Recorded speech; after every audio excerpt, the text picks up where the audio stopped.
The morning sun cast long shadows across the mining colony on Kepler 442b. Viltar stood at the observation deck, watching the daily shift change. Below him, thousands of Zephyrians moved through the corridors like streams of living light. There, crystal skin caught the artificial lighting and threw rainbow patterns on the walls. Veltar had been the colony administrator for 12 years. He loved this place. The mining operation here was the most successful in Zephyrian history. They had found rare metals deep in the planet's crust. These metals were worth more than gold back on their home world. "Administrator," called a voice. Behind him, Veltar turned to see Mordon approaching. The chief engineer looked worried. His crystal skin had shifted to a dull blue color, which meant he was nervous. "What is wrong, old friend?" Veltar asked. Mordon held up a data pad. "We have a problem with the deep mining operation. The drill team found something strange at level 50. Veltar took the pad and studied the readings. The numbers made no sense. "What am I looking at?" "A chamber," Mordon said. "A huge empty space deep underground. The drill broke through the wall by accident. The space is bigger than our entire main facility." Veltar frowned. "How is that possible? Our surveys showed solid rock all the way." "Down. That is what I thought too. But the chamber is there. And it is old, very old." They walked together toward the mining lifts. Other Zephyrians stepped aside as they passed. Everyone knew something was wrong when the administrator and chief engineer moved with such speed. The lift took them down 50 levels. The air grew cooler as they descended. When the doors opened, they were met by Dr. Kirillin, the colony's xenobiologist. Her skin was bright yellow with worry. "Thank the stars you came," she said. "You need to see this." They followed her through a tunnel that had been carved by the mining equipment. The walls were smooth and dark. Emergency lights had been strung along the ceiling, creating pools of light in the darkness. The tunnel ended at a massive hole in the rock wall. Beyond it lay a chamber so large that their lights could not reach the far walls. The air that came from the opening was stale and cold. "How big is it?" Veltar asked. "We sent drones inside," Dr. Kirillin said. "The chamber is at least 5 miles across, maybe larger, and it is not empty." She led them to a monitor that showed drone footage. The screen displayed rows of strange objects lined up like soldiers. Each object was 30 feet tall and seemed to be made of both metal and organic material. They looked like sleeping giants. "What are they?" Mordon whispered. "I do not know," Dr. Kirillin said. "But they are not natural. Someone built them, someone with technology far beyond ours." Veltar studied the images. The objects were beautiful in a terrifying way. They had smooth curves like living things, but also sharp edges like weapons. "How long have they been here?" "Based on the rock formations, at least 10,000 years. Maybe more." A young mining engineer ran up to them. His name was Jexpor, and his skin was flashing red with panic. "Administrator, the objects are moving." They all turned to look at the monitor. The drone cameras showed the chamber clearly now. The tall objects were indeed moving, slowly, like people waking up from a long sleep. "Get everyone away from the chamber," Veltar ordered. "Now!" But it was too late. The objects began to glow with a strange light.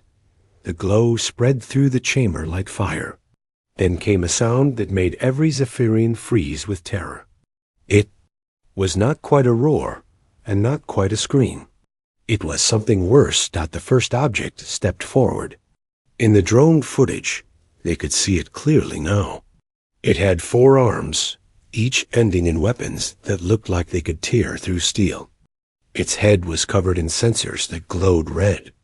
When it looked directly at the drone camera, every Zephyrian in the tunnel felt a wave of fear wash over them. "Harbinger machines," Dr. Kirillin whispered.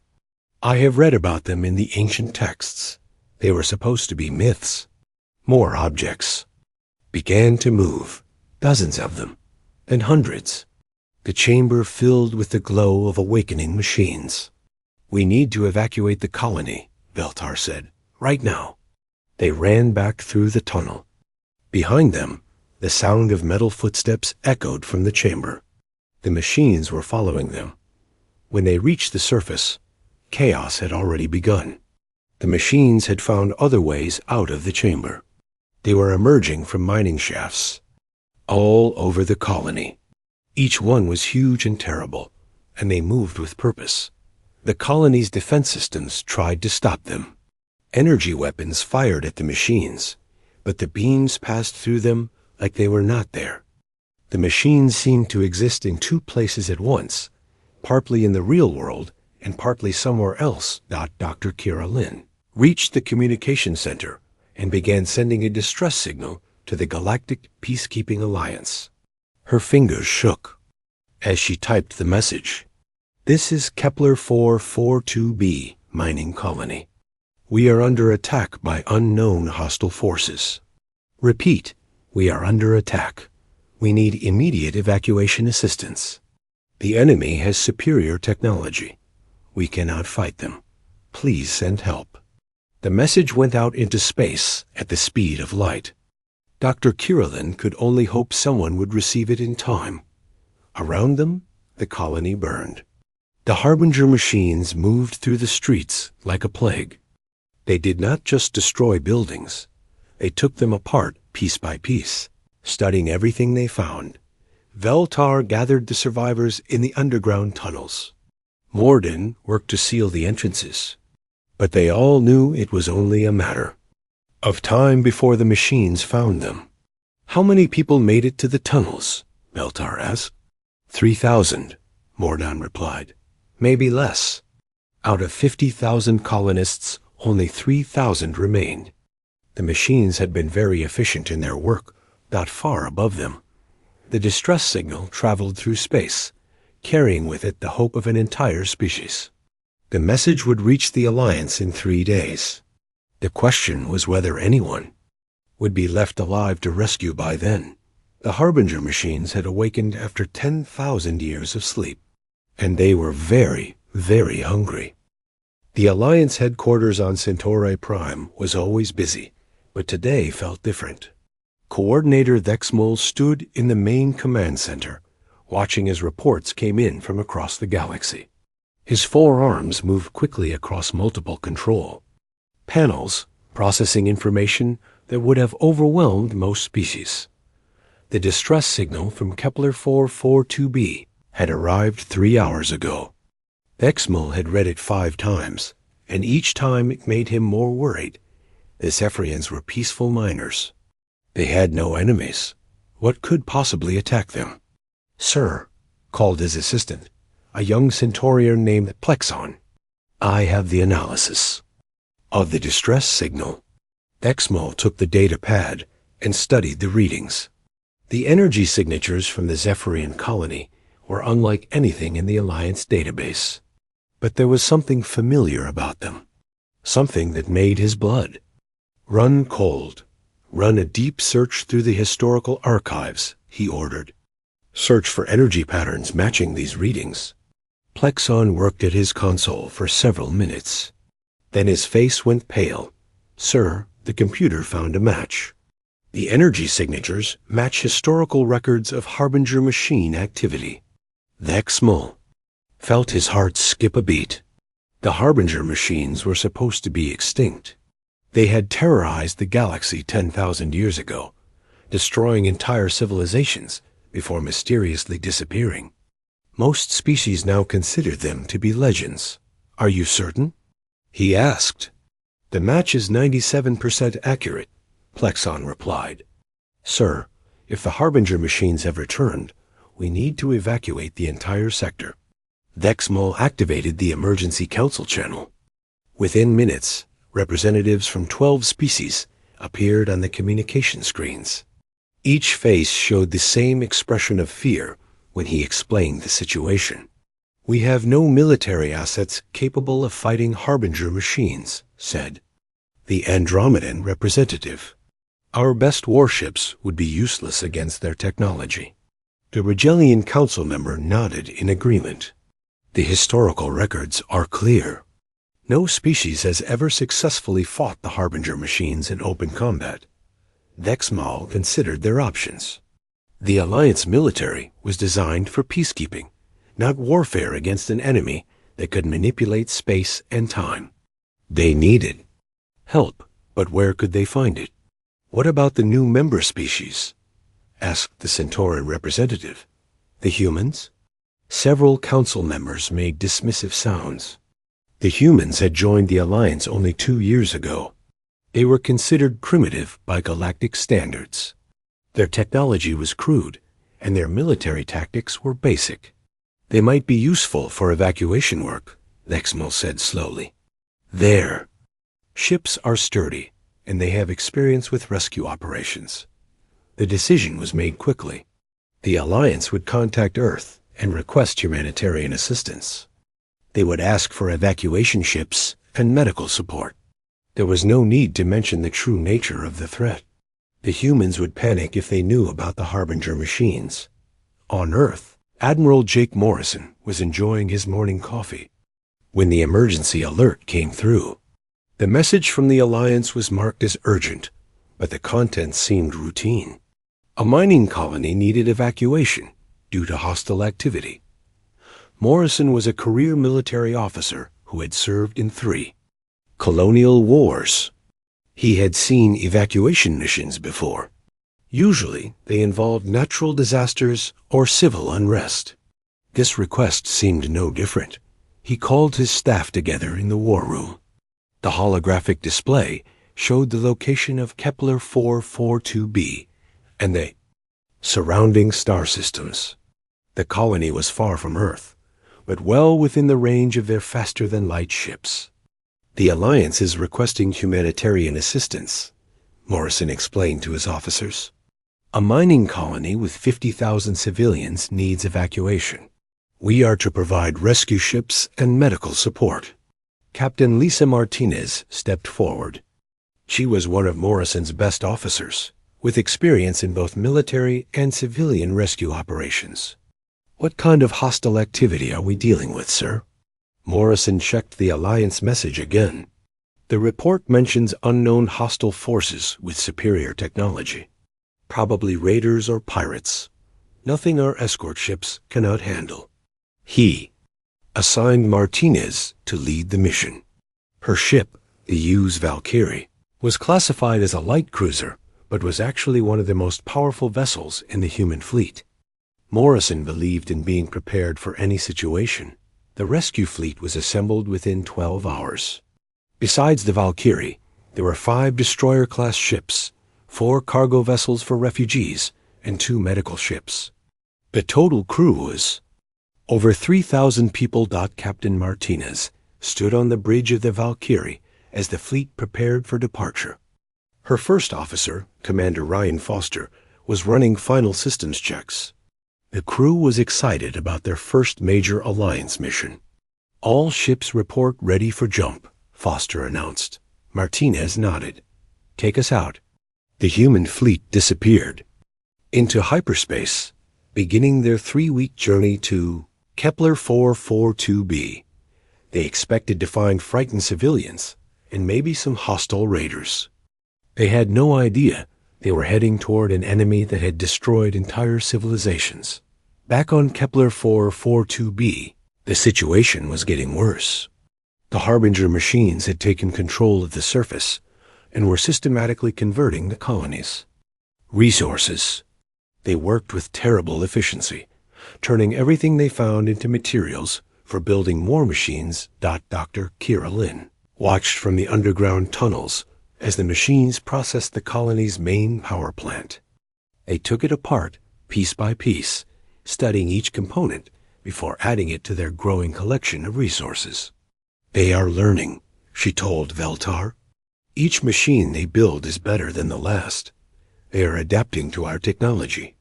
Veltar looked at the readings on her portable scanner. The machines were not just destroyers. They were builders. They were preparing for something bigger. "How long do we have?" he asked. "The Alliance ships should arrive in 17 days. Dr. Kira Lin replied. "But the machines are building faster than we expected. In 17 days, there could be thousands of them." Morden had been working on the tunnel defenses. He joined their conversation with bad news. "The machines have found 3 more entrances to the underground chambers. They are awakening more of their kind." The 3 Zephyrians looked at each other. They were trapped underground with a dwindling supply of food and water. Above them, ancient machines were preparing for a war that would consume the entire galaxy.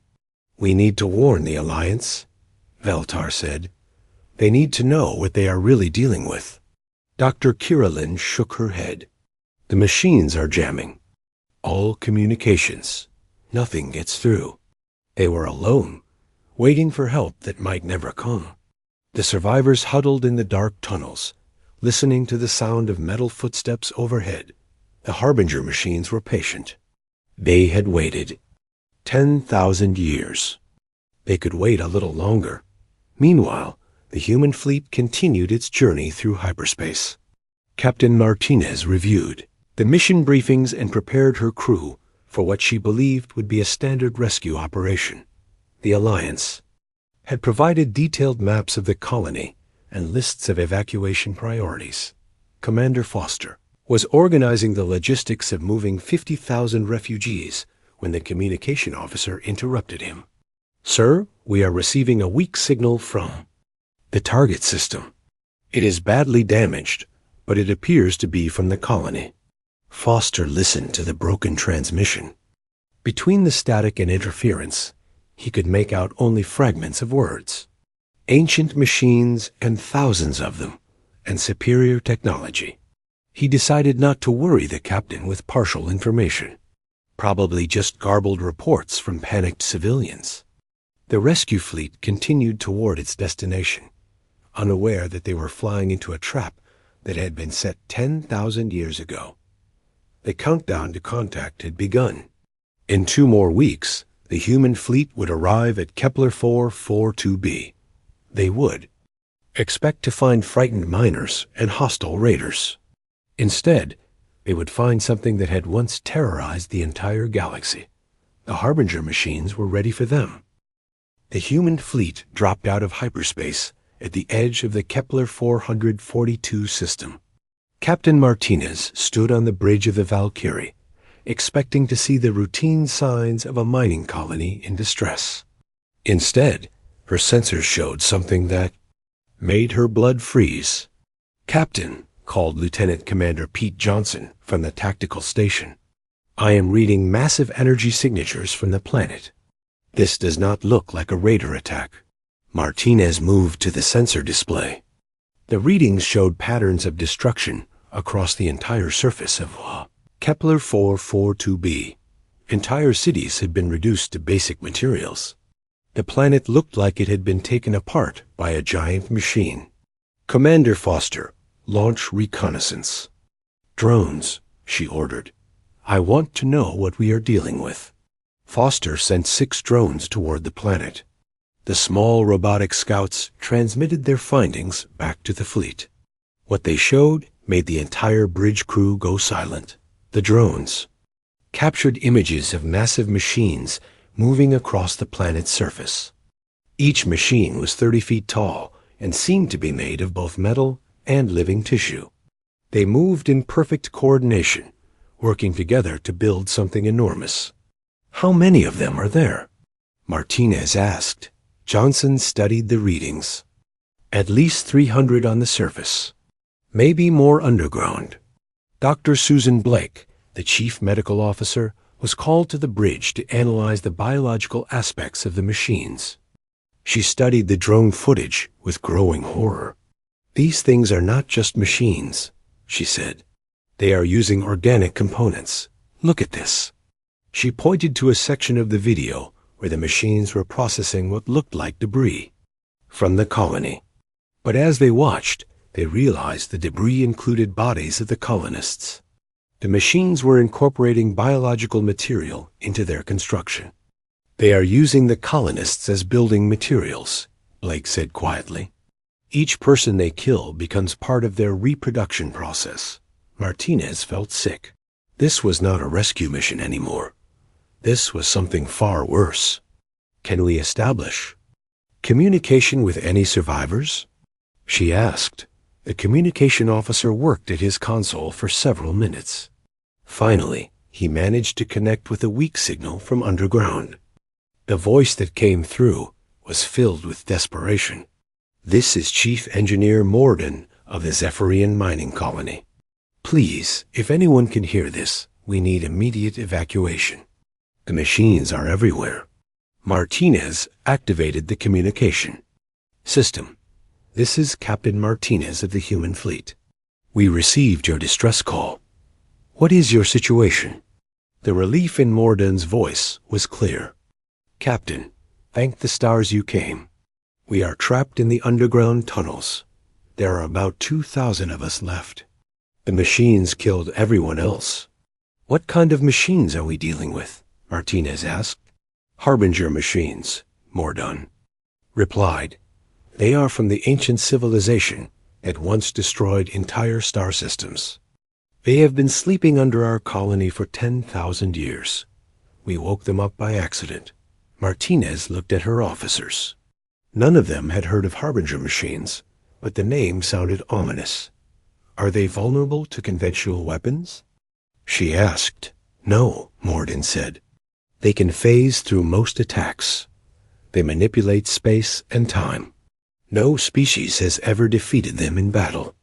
As if responding to their conversation, the machines on the planet's surface began to take notice of the human fleet.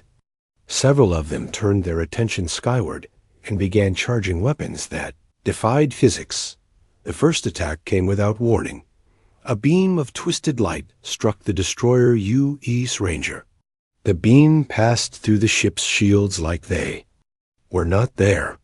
But instead of destroying the ship, it seemed to age it. The hull began to rust and decay in seconds. All ships, evasive maneuvers, Martinez ordered. Return fire with all weapons. The human fleet opened fire with their mass drivers, powerful railguns that launched heavy projectiles at high speed. The kinetic rounds struck the Harbinger machines with tremendous force. To everyone's surprise, the machines staggered. The projectiles that had passed harmlessly through energy shields smashed into the machines' bodies with devastating effect. They are vulnerable to kinetic weapons, Johnson reported. The mass drivers are damaging them. Martinez could not believe it. These machines that had supposedly destroyed entire civilizations were being hurt by simple railgun fire. It did not make sense. Focus fire on the machines near the colony entrance, she ordered. We need to clear a path for the survivors. The human weapons continued their bombardment. The Harbinger machines tried to adapt their defenses, but the simple kinetic projectiles were too basic for their sophisticated systems to counter effectively. On the planet's surface, the machines were experiencing something they had not felt in 10,000 years: uncertainty. Their enemy was using primitive weapons that their defensive systems could not properly analyze. Dr. Blake studied the tactical data and began to understand what was happening. Captain, these machines were designed to fight advanced civilizations. Their defenses are built to counter energy weapons and exotic technologies. They do not know how to deal with simple kinetic force. Martinez realized they had stumbled onto something important. The Harbinger machines were not invincible. They were just very good at fighting certain kinds of enemies. All ships continue kinetic bombardment, she ordered. Target the construction areas. Do not let them build more machines. The battle continued for 3 hours. The human fleet used their mass drivers to systematically destroy the Harbinger machines on the surface. The machines tried to fight back with their reality-warping weapons, but the human ships were too fast and too unpredictable. Commander Foster coordinated the rescue operation. "Captain, we have a clear path to the colony entrance. The Marines are ready to deploy." Martinez nodded. "Send them down. But keep the bombardment going. We cannot let those machines regroup." Major Amy Carter led the Marine assault team to the planet's surface. Her soldiers were equipped with conventional weapons, assault rifles, explosives, and armored vehicles. Against an enemy that had terrorized the galaxy, they seemed hopelessly outmatched that the Marines quickly discovered what the fleet had learned in space. The Harbinger machines were vulnerable to simple, direct attacks. The creatures that could phase through energy beams were stopped cold by high-velocity bullets. "This is insane," Carter radioed to her troops. "These things are supposed to be unstoppable, but they go down like any other target." The Marines fought their way through the ruined colony to the tunnel entrance. They found the Zephyrian survivors huddled in the underground passages. Terrified and exhausted Dr. Kuralin was among the survivors. She could not believe what she was seeing. "How are you fighting them? No one has ever succeeded against Harbinger." "Machines." Major Carter reloaded her rifle and shrugged. "We shoot them. They fall down. Not really complicated." The rescue operation continued as the human fleet maintained their bombardment of the planet's surface. The Harbinger machines were being destroyed faster than they could adapt to the human tactics. But Martinez knew this was not over. The machines were learning, and there were more of them underground. The battle was far from won. "Commander Foster, contact Admiral Morrison," she ordered. "Tell him we need reinforcements. And tell him we are not dealing with raiders. We are fighting something that could threaten the entire galaxy." Foster sent the message through hyperspace. The human fleet had stumbled into a war that had been waiting for 10,000 years. And somehow they were winning. The Harbinger machines had awakened, expecting to face the sophisticated weapons of an advanced civilization. Instead, they found themselves fighting an enemy that used brute force and simple tactics. For the first time in their existence, they were learning what it meant to be afraid. The rescue of the Zephyrian survivors was only the beginning. The real war was about to start, and the fate of the galaxy would depend on whether the human fleet could maintain their unexpected advantage against an enemy that had once been considered unstoppable. In the underground tunnels, the last of the Harbinger machines were stirring. They had been analyzing the human attacks, and they were beginning to adapt. The next phase of the battle would determine whether humanity's simple approach to warfare could stand against an enemy that had perfected the art of war over millennia. The countdown to the final confrontation had begun. Admiral Morrison received Captain Martinez's message while he was in a meeting with the Earth Defense Council. The words "galaxy-threatening enemy" made him stop everything he was doing. He immediately ordered the emergency protocols to be activated. "Prepare the Third Fleet for immediate deployment," he told his staff. "Full combat configuration. We are going to war." The Third Fleet was humanity's most powerful naval force. It included 10 heavy cruisers, 20 destroyers, and 5 carrier ships loaded with fighter squadrons. Morrison would lead them personally. As the fleet prepared for departure, Morrison studied the battle reports from Kepler 442b. The tactical data showed something remarkable. The human weapons were destroying machines that had supposedly been invincible for 10,000 years. How is this possible? He asked his tactical advisor, Colonel Janet Price. Price had been analyzing the Harbinger machine specifications. "Sir, these machines were designed to fight enemies that relied on advanced technology. Energy weapons, subspace attacks, quantum disruptors, all the things that advanced civilizations use in warfare." "And we do not use those things," Morrison said. "Exactly. We use kinetic weapons, chemical explosives, and direct assault tactics." The machines do not know how to defend against Stone Age warfare delivered with space-age technology. Morrison smiled grimly. Then we will give them a lesson in human military doctrine. Back on Kepler 442b, the battle was entering its second phase. The human fleet had cleared most of the Harbinger machines from the surface, but the underground facilities were still active. New machines were being built faster than the humans could destroy them. Captain Martinez coordinated the orbital bombardment, while Major Carter led ground forces into the underground complex. The Marines had discovered that the Harbinger machines were most vulnerable in confined spaces where they could not use their reality warping abilities effectively. These tunnels are perfect for us, Carter radioed to her troops. The machines cannot maneuver properly, and their exotic weapons are useless at close range. The Marines advanced through the underground facility, using tactics that would have been familiar to soldiers from centuries past. They moved in small groups, used covering fire, and employed explosives to clear obstacles. Against an enemy that had conquered star systems, they were winning with methods that had not changed since the dawn of warfare. Sergeant Danny Cooper was leading a demolition team toward the main manufacturing center. His job was to plant explosives that would destroy the facility where new Harbinger machines were being built.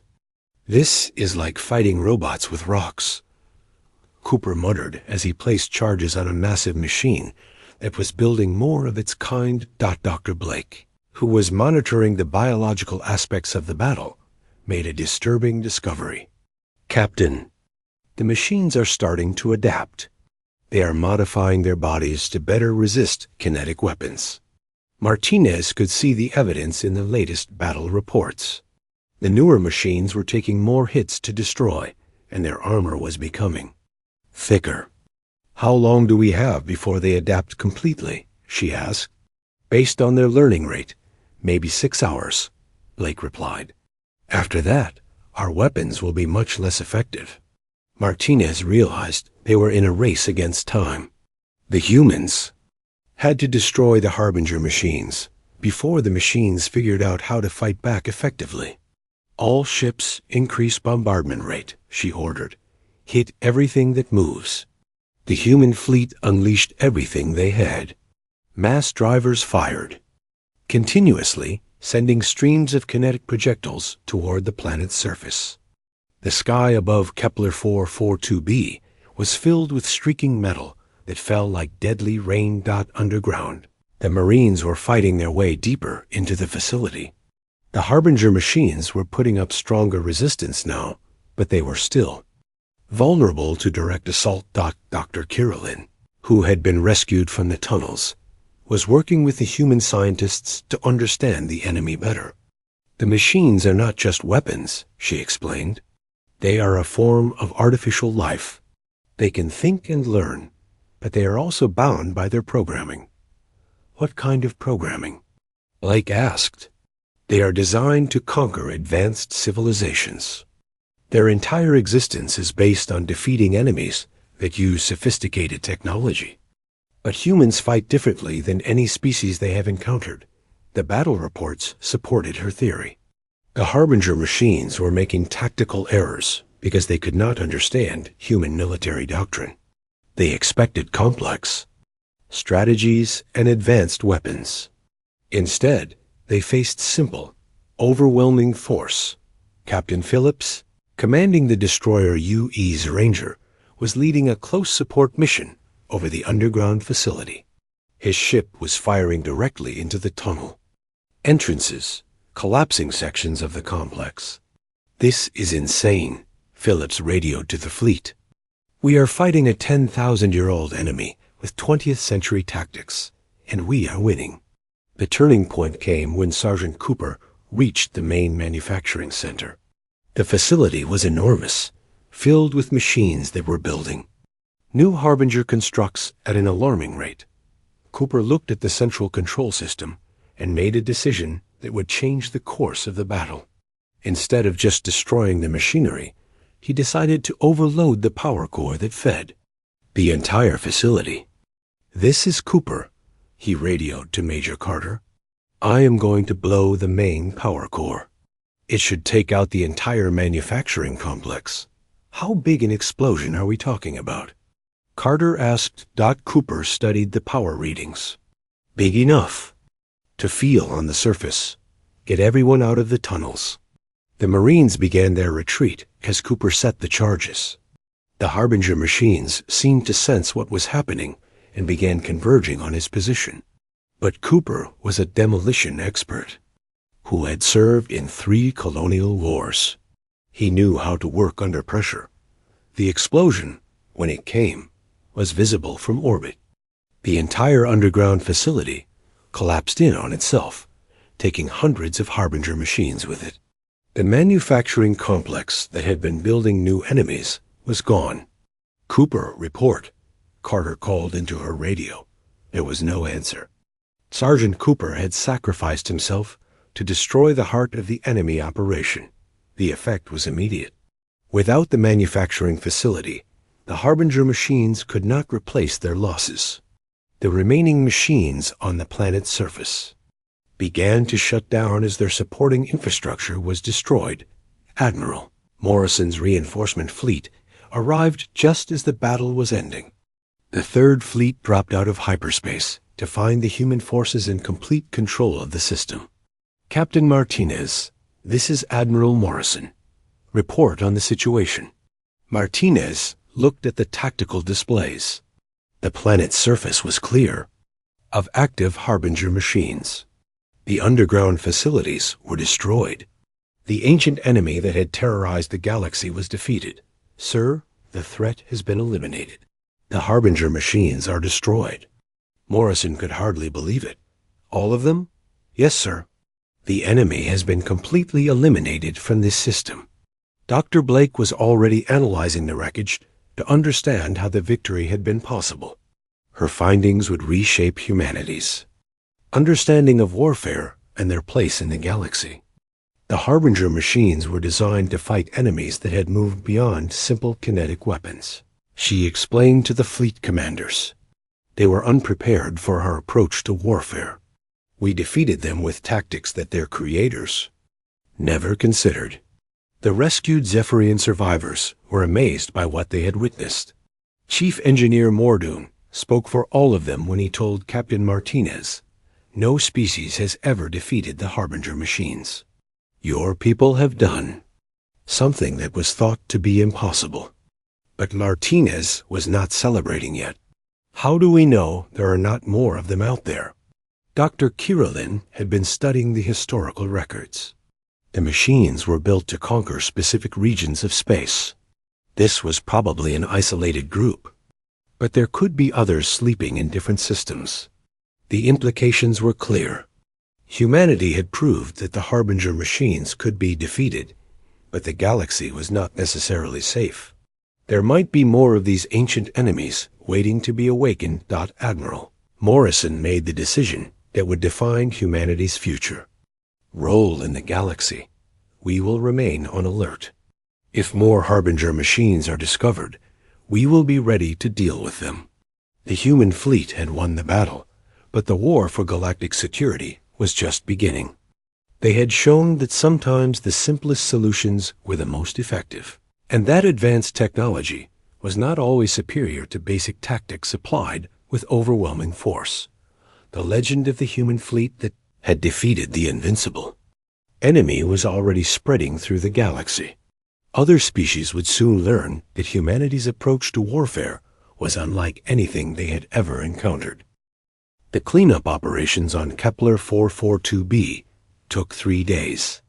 Admiral Morrison coordinated the effort from the command ship UES Defiant, while Captain Martinez oversaw the surface operations. The planet looked like a battlefield from an ancient war, which in many ways it was. Dr. Blake led a team of scientists in studying the destroyed Harbinger machines. Each wreck told a story of advanced technology that had been defeated by simple force. The machine's exotic armor had been designed to deflect energy weapons, but it crumbled under kinetic impact. These machines were masterpieces of biotechnology, Blake explained to the gathered officers. Each one was individually crafted, like a work of art. But that complexity was also their weakness. Commander Foster was examining the remains of a machine that had been hit by mass driver fire. How so, Doctor? Complex systems have more failure points, Blake said. The machines were designed to be perfect, but perfection made them fragile. When we hit them with simple kinetic force, we damaged systems they could not quickly repair. The surviving Zephyrians were being evacuated to medical ships. Dr. Kurelin had volunteered to stay behind and help with the investigation. She was fascinated by humanity's victory over an enemy her people had considered unstoppable. I have studied the Harbinger machines for years, she told Captain Martinez. According to all historical records, they were invincible, yet your people destroyed them in a single battle. Martinez was still trying to understand it herself. We did not. No, they were supposed to be invincible. We just treated them like any other enemy. That may be exactly why you succeeded, Dr. Kurelin said. Every other species that fought them was terrified by their reputation. You had no fear because you had no knowledge of their past victories. The conversation was interrupted by an urgent communication from the fleet's sensor array. Lieutenant Commander Johnson was tracking multiple hyperspace signatures approaching the system. Admiral, we have incoming ships, Johnson reported. Alliance vessels, multiple species. Morrison nodded. Put me in communication with the lead. Ship. The main screen showed Coordinator Thexmal, his forearms moving nervously. The Alliance official looked shocked by what he was seeing on his sensors. Admiral Morrison, this is Coordinator Thexmal of the Galactic Peacekeeping Alliance. We came as soon as we could organize a response fleet. What is the status of the Harbinger threat? Morrison smiled grimly. Threat eliminated. Coordinator. The machines had been destroyed. Thexmal's face went through several color changes. Eliminated? All of them? Every last one, Morrison confirmed. The planet is secure, and we have rescued the surviving colonists. There was a long silence as the Alliance fleet processed this information. Then Thexmal spoke again, his voice filled with disbelief. Admiral, do you understand what you have accomplished? No species in galactic history has ever defeated Harbinger. Machines in combat. So we keep hearing, Morrison replied. But they were not as tough as advertised. The Alliance fleet took up positions around the planet, while their representatives came aboard the human ships. The other species wanted to see the evidence for themselves. They could not believe that humanity had succeeded where everyone else had failed. Captain Phillips gave them a tour of the battlefield. The destroyed Harbinger machines lay scattered across the colony site like broken toys. The Alliance representatives examined the wreckage with wonder. How did you do it? Asked the Andromedan representative, a tall being with silver skin. We shot them, Phillips replied simply. They fell down. The Andromedan looked confused. But their defenses were designed to resist all known weapons. Not kinetic weapons, Phillips explained. They were built to fight energy-based attacks. We use mass drivers, basically giant guns that throw heavy objects very fast. Dr. Blake joined the conversation with her scientific analysis. The Harbinger machines were victims of their own sophistication. They were designed to counter advanced warfare techniques, but they had no defense against simple kinetic force. The Alliance representatives studied the data with growing amazement.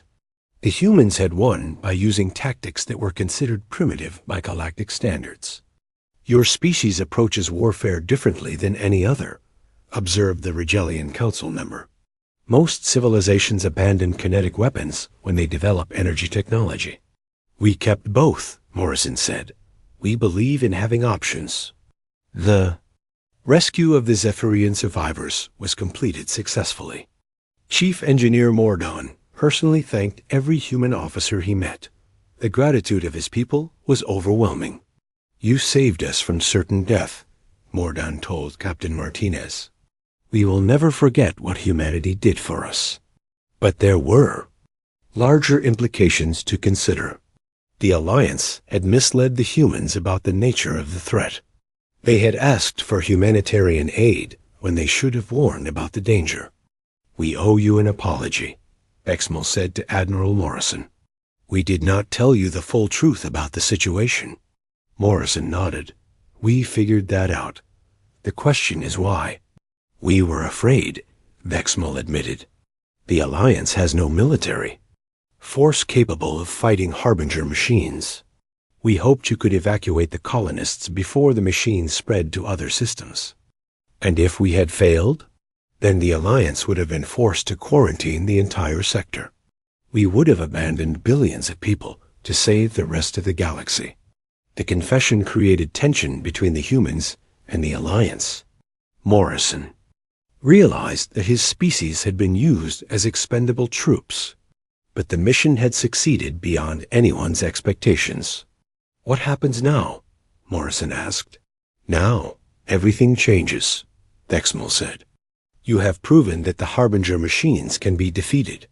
The Alliance will want to establish new defense protocols based on your methods." Dr. Kira Lin had been working with the human scientists to understand the broader implications.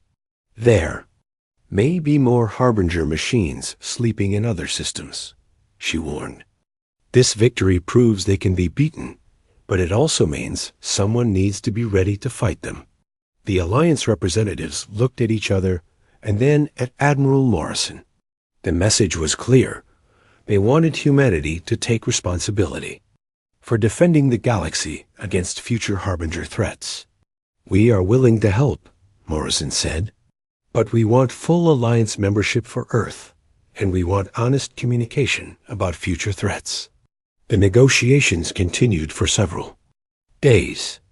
The Alliance needed humanity's military capabilities, but they also feared what those capabilities might mean for galactic politics. In the end, a new agreement was reached. Earth would become a permanent member of the Alliance Security Council. Human fleets would be stationed in key systems to respond to major threats. In exchange, humanity would gain access to advanced Alliance technology and trade agreements. Captain Martinez was promoted to Admiral and given command of the new Galactic Defense Force. Her first mission would be to establish early warning systems for detecting dormant Harbinger machines. The rescued Zephyrians were relocated to a new colony world, but many chose to remain and work with the humans.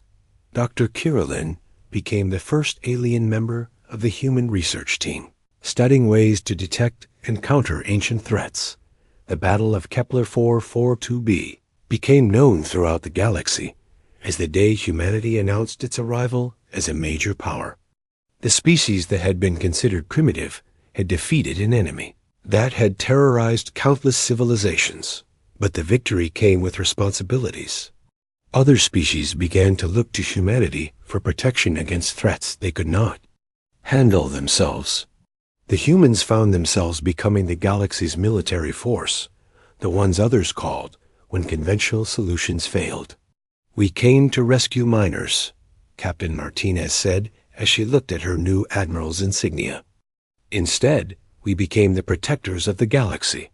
Commander Foster, now her second-in-command, smiled. Not a bad day's work. The story of the human fleet that had defeated the invincible enemy spread throughout the galaxy. Other species learned that sometimes the most advanced solution was not the best solution. Sometimes the simplest approach was the most effective. The Harbinger machines had been defeated not by superior technology, but by superior tactics and the willingness to use overwhelming force. Humanity had proven that in warfare, adaptability and determination could overcome any technological advantage. As the human fleet prepared to leave Kepler 442b, they carried with them the knowledge that they had changed the balance of power in the galaxy. The species that had joined the Alliance as junior members had become its protectors. The age of human military dominance in the galaxy had begun, built on the foundation of a single battle where simple tactics had defeated an ancient enemy. Aliens had expected aid, but Earth's fleet had delivered total victory. And in the depths of space, in systems yet unexplored, other Harbinger machines slept in their ancient chambers, waiting for the day when they too would face the devastating simplicity of human warfare.